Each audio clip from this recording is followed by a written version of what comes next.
Oh.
Idom here. Nice interrupt. And the follow-up kill. That was really good awareness, right? Because, like, you know he wants to charge that fireball up, make you block, and then V-skill cancel. So that was good awareness from Nephew. Yeah, he's had good answers for that. And, you know, if you just sit there and you take that, well, you're allowing Idom to kind of get back into his 50-50 situation over and over. But when you use your low jab or the low medium kick, he's done that here or there to also interrupt the electricity. If you can steal her turn away from her like that, you really swing the matchup in your favor. Yeah, it's like a really important thing to have. Just that awareness in this matchup, because against a lot of people, like when they fight Laura, they don't know exactly what to do, especially a really high level Laura. They're good at hiding their fireballs, so that's very hard to poke against them, right? Like even like that right there, the spacing on the fireball is so good. Yeah, you just have to have enough awareness to know when you actually can press a button, and that comes with experience. Yeah, and there's so few super duper high level Laura players though, right? Like it's really only a few left in each like region, and Idom is still the one that you have to watch out for in the UF. Yeah, oh yeah, he's dangerous. Oh man, he's still committing to that V reversal. He hasn't seen a counter yet, so like if you're not gonna see him answer it, like why not just keep trying? Just keep going. Why not? Yep, combo off of the counter hit. If you get counter hit by that elbow, he can combo off after with standing light kick or standing jab. Ready for the jump in. Yeah, and then jumps away to avoid the hail. Didn't get the combo he was looking for. Yeah, gnarly crush. You're going to eat the corner carry too, and then you have to guess afterwards, like, what's going to be the frame trap, what's going to be the activation point. Like, it's always a scary spot against Colleen. When she hits you with that crush kind of fierce, she gains V-Gauge.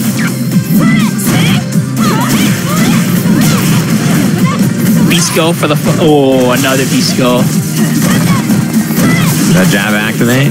There's the dash forward. The bolt's still coming. Overhead catches the jump out. That's a dizzy. Idom, please. Yeah, one Let him play. Let him play. Let him play. He did not let him for play. a second. It was like his little brother plugged in the controller. He thought he had it. He thought he was playing the game, but he wasn't.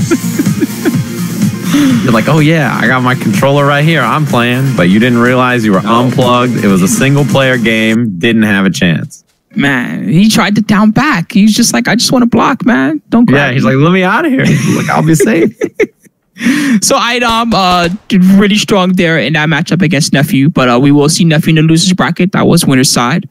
And you know, props to everybody that's here tonight. We are in the top 8 now officially for Geico. You can see all the results here and who's going to be in the winner's final.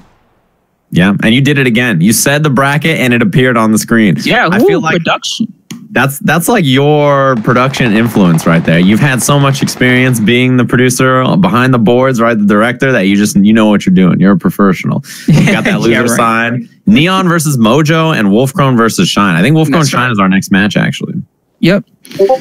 CJ Truth will be up against Idom. That should be fun. Those two have faced off here or there. It's another kind of like Pixie versus Pixie style of matchup. Although she can be a little tricky to catch. Yeah. Anyway, we'll see that one soon in the winners final.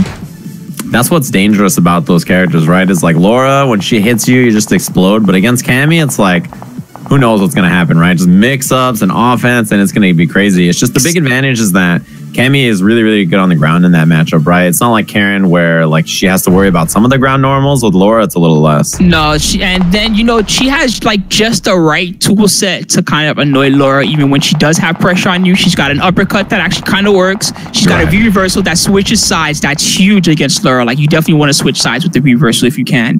And then she also has like jump out EX dive kick, which is like super fast. Sometimes Laura players are just not ready for it. And I mean, they're all good ways to escape. And if Idom's going to win that matchup, he's going to have to stop each and every one of those tactics, because best believe that CJ Truth will try each and every one at some point.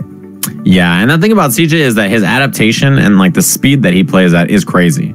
So like he's very hard to hit with the same thing twice, and it's very hard to like trick him. And when you mix him up, I feel like he's one of those players that you don't know when he's going to uppercut or not. So it's like, you don't even want to know when you're going to pressure him or not. Like, you don't know if he's going to DP. You don't know if he's going to hit buttons. Like, who knows, right? Yeah, I'm glad you brought that up. That tactic is what we call defensive mix-up. And the idea is that, well, you know that they're a 50-50 player, right? So you could take the route of just trying to guess the 50-50, right? Or you could be like CJ Truth and take the route of attacking the 50-50. And it's like, well, I know if he does this option, my uppercut will work, but maybe his other option will beat me. That's generally his strategy. Or I'll jab here, and okay, if he does this one thing, I'll lose the jab. But if he does these other 3 things, my jab's going to stop him, and I'm going to continue on. And, you know, it's really annoying from a Cammy player especially.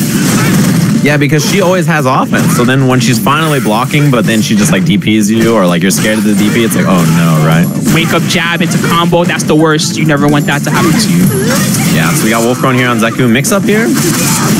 Side switch after. Nice work. And the kill. Good. That was good like adjustment and calculation from Shine to know exactly the combo choice he needed.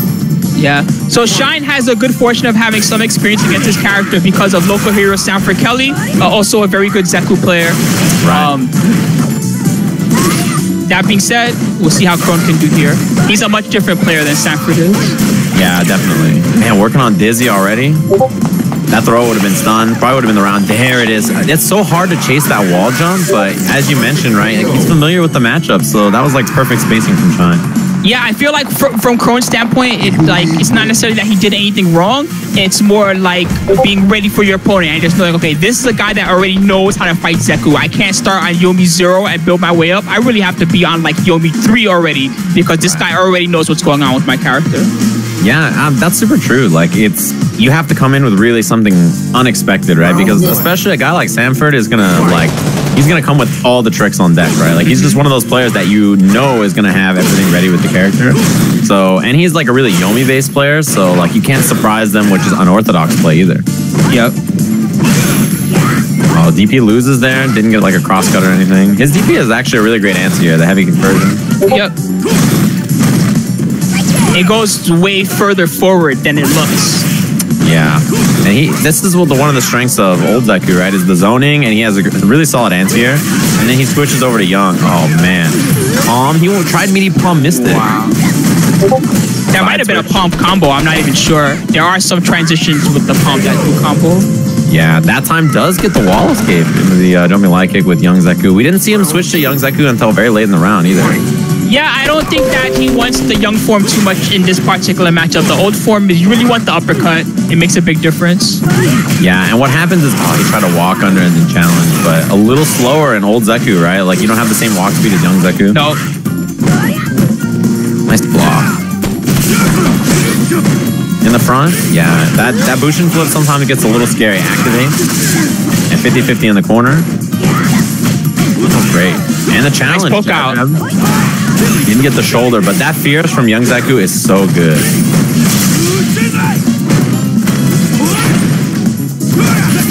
And I was just going to say, you know, Shine is going to respect the slide into the V-trigger, but goes for the throw bait after, and Wolfrong cleaned it up. Yeah, good stuff. So Krone definitely changed it up there. Really good spacing with old Zeku, and then with Young Zeku, really unpredictable.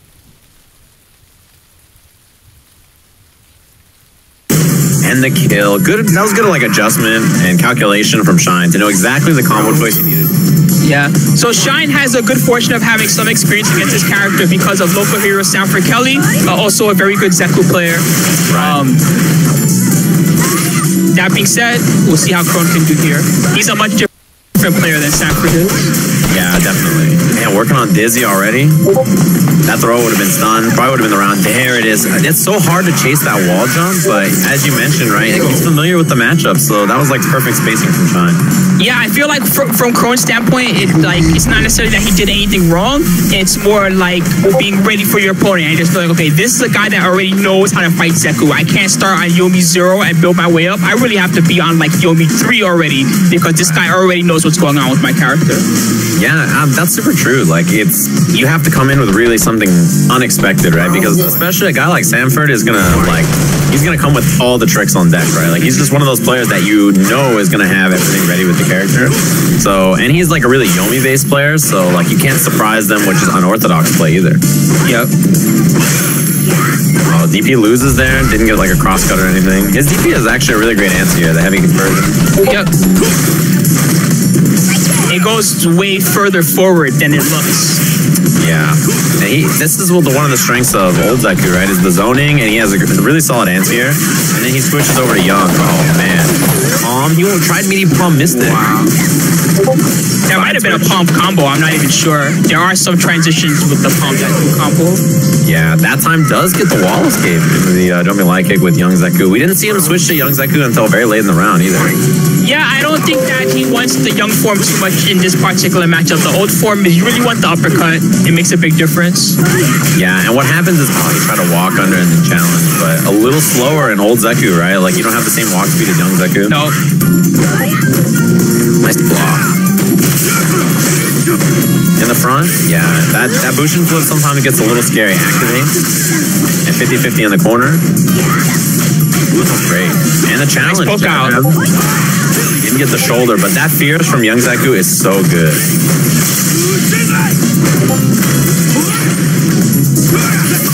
And I was just going to say, you know, Shine is going to respect the slide into the V-trigger, but goes for the throw bait after, and Wolfrong cleaned it up.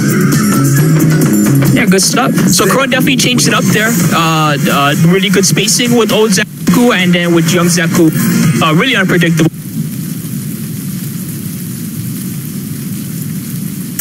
And the kill. Good. That was good, like, adjustment and calculation from Shine to know exactly the combo choice he needed. Yeah. So Shine has a good fortune of having some experience against his character because of local hero Sanford Kelly, also a very good Zeku player. That being said, we'll see how Krone can do here.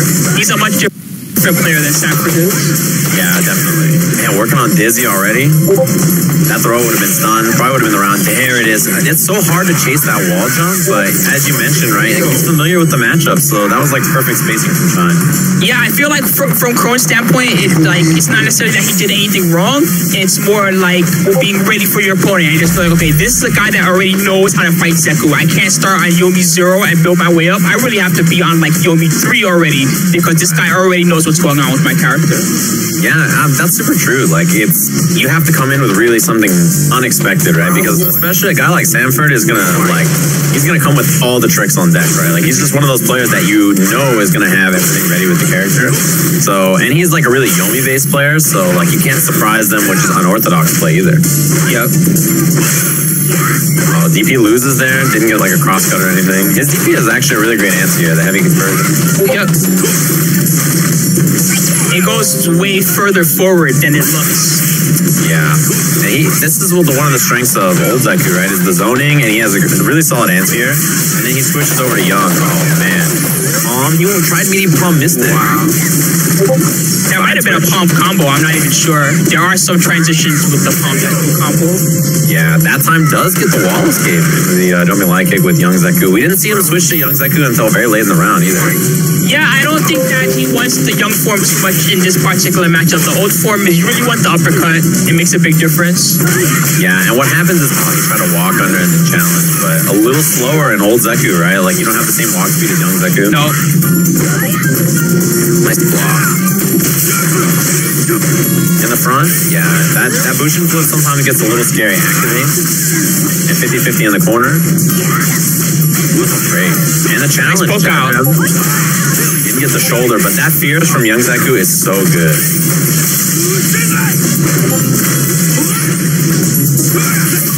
I was just gonna say, Shine is gonna respect the slide into the V trigger, but goes for the throw bait after, and Wolfram cleans it up. Yeah, good stuff. So Krone definitely changed it up there. Really good spacing with old Zeku, and then with young Zeku, really unpredictable.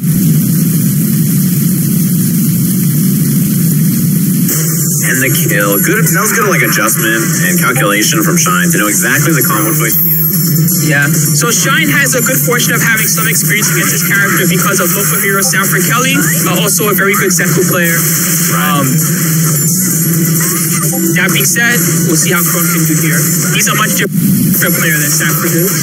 Yeah, definitely. Man, working on Dizzy already. That throw would have been stunned. Probably would have been the round. There it is. It's so hard to chase that wall jump, but as you mentioned, right, he's familiar with the matchup, so that was like perfect spacing from Shine. Yeah, I feel like from Krone's standpoint, it's not necessarily that he did anything wrong.